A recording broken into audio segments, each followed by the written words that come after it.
Video में हम ठोसों के परावैद्युतीय गुणों, आयनिक क्रिस्टल की संरचना व अतिचालकता के बारे में चर्चा करेंगे। मगर इसके पहले हम एक पूर्व मेथड को देखते हैं। देखिए, पिछले वीडियो में हमने आपको बताया था कि क्यूप्रिक आयन एक अनुचुंबकीय ठोस होता है। क्यूप्रिक आयन का इलेक्ट्रॉनिक विन्यास कॉपर अफबाउ नियम का अपवाद है। क्यूप्रिक आयन में 27 इलेक्ट्रॉन होते हैं। इसका इलेक्ट्रॉनिक विन्यास 1s2, 2s2, 2p6, 3s2, 3p6, 4s0, 3d9 ये होता है। 6 4 10 2 12 6 18 18 9 27। 4s1 3d10 कॉपर का होता है। उसमें इसका जब एक इलेक्ट्रॉन, दो इलेक्ट्रॉन बाहर निकले तो एक 4s से निकला, एक 3d से निकला। पहला इलेक्ट्रॉन बाहरी कोश से निकलता है। तो इस प्रकार से 3d9 में यदि हम देखें तो 9 इलेक्ट्रॉन हैं। 1 2 3 4 5 कक्षक, 1 2 3 4 5 6 7 8 और 9। इस प्रकार से एक ही इलेक्ट्रॉन युग्मित होता है। इस बात का ध्यान रखेंगे, क्यूप्रिक आयन जो है उसमें एक अयुग्मित इलेक्ट्रॉन होता है, जिससे कारण यह चुंबकीय क्षेत्र द्वारा आकर्षित होता है तथा अनुचुंबकीय प्रकृति का होता है। इसके बाद हम देखते हैं अगली चीज को। इसके बाद है अर्धचालक। अर्धचालक अर्धचालक अर्धचालक को अंग्रेजी में सेमी कंडक्टर कहते हैं। इसके बारे में हमने आपको बताया था। अर्धचालक जो है इसकी चालकता कोटि, इसका ध्यान रखेंगे, इसकी चालकता कोटि 10⁻⁻6 से 10⁻4 ओम इनवर्स मीटर इनवर्स होती है। अब जो अर्धचालक होते हैं इनकी चालकता ताप बढ़ाने पर बढ़ती है तथा अर्धचालकों का उपयोग जो है वो इलेक्ट्रॉनिक उपकरणों, डायोड व ट्रांजिस्टर आदि बनाने में किया जाता है। इसके बाद हम देखते हैं अतिचालकता। अतिचालकता अतिचालकता को अंग्रेजी में सुपर कंडक्टिविटी कहते हैं। ये क्या होती है? देखिए, अतिचालकता की खोज कैमरलिंग ओन्स द्वारा की गई। अतिचालकता की खोज कैमरलिंग ओन्स द्वारा की गई। इन्होंने देखा कि 4 केल्विन ताप पर जो हीलियम है उसका विद्युत प्रतिरोध 0 हो जाता है तथा उसकी चालकता अधिकतम हो जाती है। इस आधार पर उन्होंने अतिचालकता को परिभाषित किया, अर्थात वे पदार्थ जिनका वह ताप जिस पर किसी पदार्थ का प्रतिरोध 0 हो जाता है वह चालकता अधिकतम हो जाती है, अतिचालकता कहलाती। कॉपी में नोट करेंगे, वह ताप जिस पर किसी पदार्थ का विद्युत प्रतिरोध 0 हो जाता है वह चालकता अधिकतम हो जाती, अतिचालकता कहलाती है।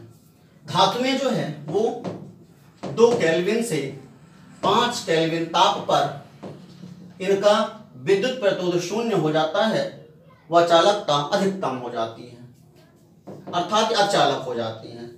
2 केल्विन ताप से 5 केल्विन ताप पर धातुएं अचालक हो जाती हैं। परम शून्य ताप पर जो पदार्थ हैं उनका विद्युत प्रतिरोध 0 हो जाता है, वह चालकता अधिकतम हो जाती है। इसके बाद हम देखते हैं परावैद्युतीय गुण। परावैद्युतीय गुण ये क्या होते हैं? देखिए, आयनिक क्रिस्टल या ध्रुवीय यौगिक में विद्युत का उत्पन्न होना परावैद्युतीय गुण कहलाता है। और इस आधार पर आयनिक क्रिस्टल या ध्रुवीय यौगिक में विद्युत का उत्पन्न होना परावैद्युतीय गुण कहलाता है। और इस आधार पर क्रिस्टल 2 प्रकार के होते हैं। पहला है ताप विद्युत। ताप विद्युत को अंग्रेजी में पायरो इलेक्ट्रिसिटी कहते हैं। ये क्या होती है? देखिए, किसी भी क्रिस्टल को गर्म करने पर उत्पन्न विद्युत धारा ताप विद्युत कहलाती है। दूसरा होता है दाब विद्युत। इसको पीजो इलेक्ट्रिसिटी कहते हैं। ये क्या होती है? देखिए, किसी भी क्रिस्टल में यांत्रिक प्रतिबाध आरोपित करने पर उत्पन्न विद्युत धारा दाब विद्युत कहलाती है। इसके बाद एक चीज और है, ब्रैग समीकरण। ब्रैग समीकरण। ब्रैग समीकरण ये क्या होता है? देखिए, ब्रैग समीकरण जो है, इसके द्वारा किसी भी क्रिस्टल में दो क्रिस्टल तलों के बीच की दूरी ज्ञात की जाती है। ये समीकरण है n लैम्डा बराबर 2d साइन थीटा, जहां पर n जो है पूर्ण गुणक है, लैम्डा जो है वह x किरणों की तरंगदैर्घ्य है, d जो है यह दो क्रिस्टल के मध्य की दूरी है, थीटा जो है आपतन कोण होता है। इस प्रकार से ब्रैग समीकरण को ध्यान रखेंगे कि n लैम्डा बराबर 2d साइन थीटा होता है। ज्यादा डिटेल की जरूरत नहीं है, पर इतना आवश्यक है, ऑब्जेक्टिव में पूछा जाता है। इसके बाद अब हम देखते हैं आयनिक क्रिस्टलों की संरचना। आयनिक क्रिस्टल की संरचना, यहां पर हम देखते हैं जो आयनिक क्रिस्टल होते हैं उसे तीन प्रकारों में बांटा गया है। आयनिक क्रिस्टल, आयनिक क्रिस्टल, इसके बाद संकुलन, संकुलन बनाने वाले आयन, फिर यहां पर रिक्ति में उपस्थित आयन, फिर यहां पर संरचना, फिर यहां पर प्रति यूनिट सेल में उपस्थित आयनों की संख्या, यहां पर समन्वयन संख्या। देखेंगे आयनिक क्रिस्टल को तीन प्रकारों में बांटा गया है। पहला है AX प्रकार। AX प्रकार के यौगिक जो है, एक का मतलब धनायन से है, X का मतलब ऋणायन से है, अर्थात इसमें एक धनायन व एक ऋणायन होता है। इसमें धनायन ऋणायन का अनुपात 1:1 का होता है। इसका पहला उदाहरण है NaCl जो है, इसकी संरचना को रॉक साल्ट संरचना भी कहते हैं। देखिए, जो NaCl में जो बड़ा आयन होता है, बड़ा आयन जो है वो संकुलन बनाता है, अर्थात जो क्लोराइड आयन है वो संकुलन या पैकिंग बनाता है, और क्लोराइड आयन का आकार सोडियम आयन के आकार से बड़ा होता है, ये पैकिंग बनाता है और CCP पैकिंग बनाता है। संरचना में यदि हम देखें, जब ये CCP पैकिंग बनाता है या FCC पैकिंग बनाता है, तब इसमें जो क्लोराइड आयन है वो कहाँ रहते हैं? घन के 8 कोनों पर क्लोराइड आयन होते हैं। इसके अलावा सभी 6 फलकों के केंद्र पर भी क्लोराइड आयन होते हैं। सभी 6 फलकों 1 2 3 4 5 6 के केंद्र पर क्लोराइड आयन होता है। यदि हम प्रति यूनिट सेल में क्लोराइड आयन की संख्या को ज्ञात करेंगे तो कितनी आएगी? क्लोराइड आयन की संख्या ये कहाँ स्थित है? पहला बात, ये जो है ये 8 कोनों पर हैं। 8 गुणे 1/8, 1/8 का योगदान करते हैं, धन 6 फलकों के मध्य हैं, 6 गुणे 1/2 बराबर 4 आएगा। इसी प्रकार से सोडियम आयन जो है ये कहाँ रहते हैं? सोडियम आयन जो है तो इनसे बनी सभी अष्टफल की रिक्तियों पर रहते हैं। सोडियम आयन जो है ये कहाँ रहते हैं? अष्टफल की रिक्तियों में। अष्टफल की रिक्तियों में कौन रहता है? सोडियम आयन रहता है। देखिए, अष्टफल की रिक्तियां कहाँ होती हैं? ये 12 किनारों के केंद्र पर होती हैं, अर्थात 12 किनारों के केंद्र पर 1 2 3 4 5 6 7 8 9 10 11 12 किनारों के केंद्रों पर, और एक घन के मध्य, एक जो है घन के मध्य के अष्टफल की रिक्ति होती है, वहां पर सोडियम आयन रहता है। तो जो सोडियम आयन की संख्या है वो कितनी आ जाएगी? सोडियम आयन की संख्या कितनी आ जाएगी? 12 गुणे केंद्र पर उपस्थित जो परमाणु या आयन होता है वह 1/4 का योगदान करता है। 1/4 का योगदान करता है, तो 12 गुणे 1/4 धन एक घन के मध्य भी है, तो इसमें भी आ जाएगी संख्या बराबर 4। इसका समन्वय अंक क्या होता है? देखिए, प्रत्येक सोडियम आयन के चारों ओर 6 अष्टफलकीय छिद्र होते हैं जहां क्लोराइड आयन होते हैं। इसी प्रकार से प्रत्येक क्लोराइड आयन के चारों ओर भी 6 अष्टफलकीय छिद्र होते हैं जहां सोडियम आयन रहते हैं। तो इसका समन्वय अंक जो है वो कितना होता है? 6:6 होता है। प्रत्येक सोडियम आयन 6 क्लोराइड आयनों से, प्रत्येक क्लोराइड आयन 6 सोडियम आयनों से घिरा होता है। इसके बाद जो बी नंबर है वो है सीजियम क्लोराइड।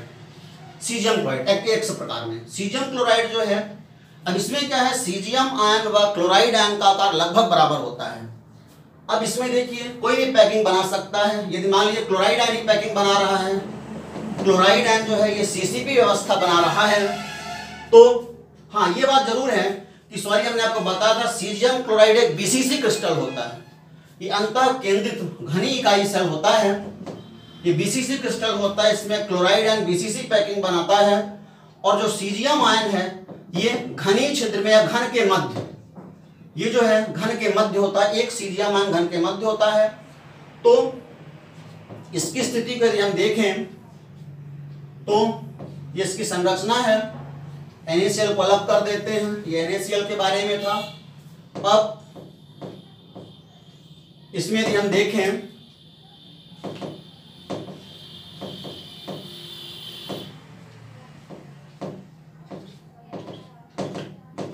तो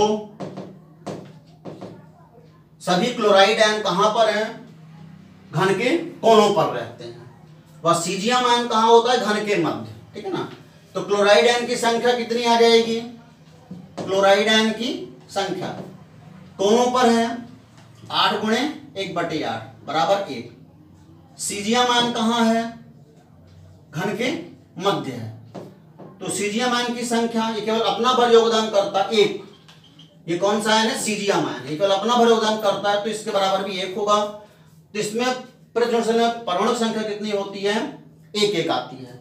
किंतु इसमें क्या है कि समन्वयन संख्या जो होती है वो 8:8 होती है। क्यों होती है, क्योंकि एक सीजियम आयन हम देख रहे हैं 8 क्लोराइड आयनों से घिरा हुआ। यदि यहाँ पर क्लोराइड आयन ही है, यदि यहाँ पे केंद्र में चूंकि आकार बराबर है, क्लोराइड आयन भर है, तो क्लोराइड आयन 8 सीजियम आयनों से घिरा रहेगा, तो इसकी जो समन्वयन संख्या 8:8 होती है।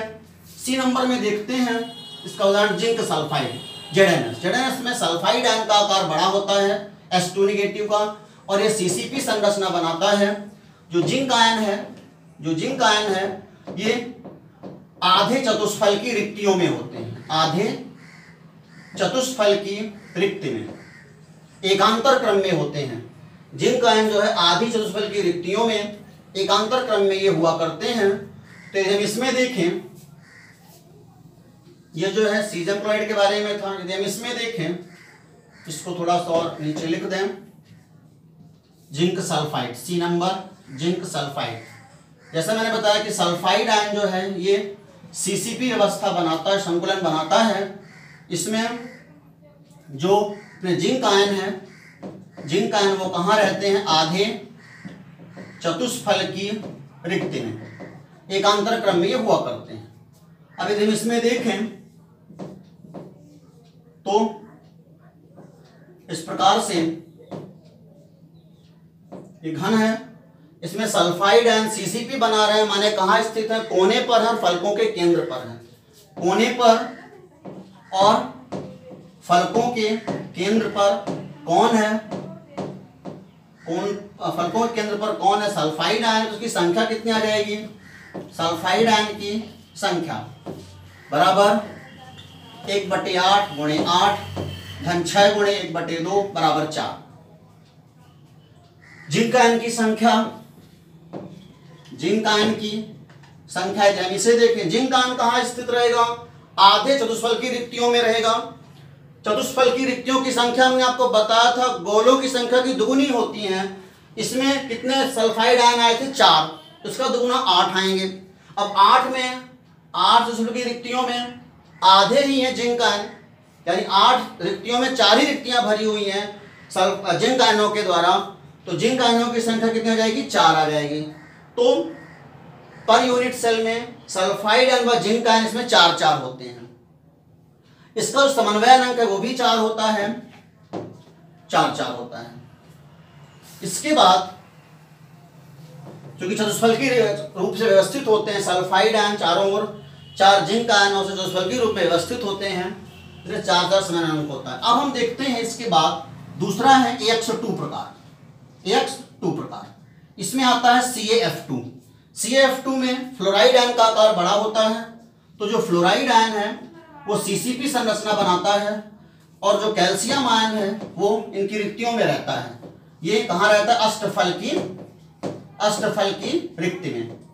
अब संरचना को यदि हम देखें तो ये जो है कैल्शियम आयन है, ये यहाँ रहेगा, कोने पर रहेगा और कोनों के अलावा फलकों के केंद्र पर रहता है। इस प्रकार से सल्फाइड आयन, तो सल्फाइड आयन की जो संख्या कितनी आ जाएगी, सल्फाइड आयन की संख्या उसी प्रकार से 1/8 × 8 धन 1/2 × 6 = 4। इसी प्रकार से यदि हम देखें कैल्शियम आयन की संख्या, तो कैल्शियम आयन की संख्या इसको हमने बताया कि ये सभी अष्टफल की रिक्तियों पर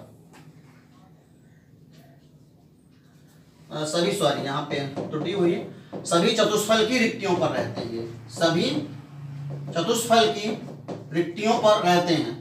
तो चतुष्फल की रिक्तियां कितनी होगी, इसकी डबल होंगी, 4 दूनी 8 होगी, तो कैल्शियम आयन की संख्या 8 हो जाएगी। तो इसमें पर यूनिट सेल में कैल्शियम आयन 8 रहते हैं, सल्फाइड आयन 4 रहते हैं। इसका समन्वय अंक जो होता है ये भी 8:4 होता है, मैंने आपको पहले भी बताया था।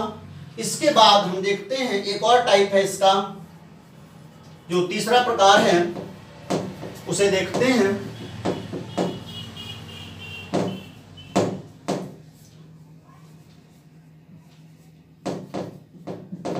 A2X प्रकार, तीसरा है A2X प्रकार। इसमें क्या है, धनायन 2 रहेगा, इसमें अनुपात क्या रहेगा, 2:1 का। धनायन और ऋणायन का अनुपात 2:1 का अनुपात रहता है। इसका उदाहरण है Na2O। Na2O में भी ऑक्साइड आयन का आकार बड़ा होता है, ये पैकिंग बनाता है, संकुलन बनाता है। सोडियम आयन रिक्ति में रहते हैं और ये भी जो है सभी चतुष्फल की रिक्तियों में रहते हैं, चतुष्फल की रिक्ति में रहते हैं। तो संरचना इसकी भी लगभग उसी तरह से होती है। इस प्रकार से यहाँ कोने में ऑक्साइड आयन है, इसके अलावा केंद्र पर भी ऑक्साइड आयन है, सॉरी फलकों के केंद्र पर है ना, फलकों के केंद्र पर भी ऑक्साइड आयन है। तो पर यूनिट सेल में ऑक्साइड आयन की जो संख्या है वो कितनी हो जाएगी, 1/8 × 8 धन 1/8 × 8 धन 1/2 × 6 = 4। सोडियम आयन की संख्या कितनी हो जाएगी, सोडियम आयन की संख्या ये कहाँ स्थित है, ये टेट्राहेड्रल वाइड्स या चतुष्फल की रिक्तियों में स्थित है। चतुष्फल की रिक्तियां इसकी डबल होंगी, चाहे 4 दूनी 8 होंगी, तो इसकी संख्या कितनी हो जाएगी, 8 हो जाएगी। इसमें समन्वय अंक भी 8:4 होता है। इसको कॉपी में नोट कर लेंगे। इस प्रकार से पाठ खत्म होता है। धन्यवाद।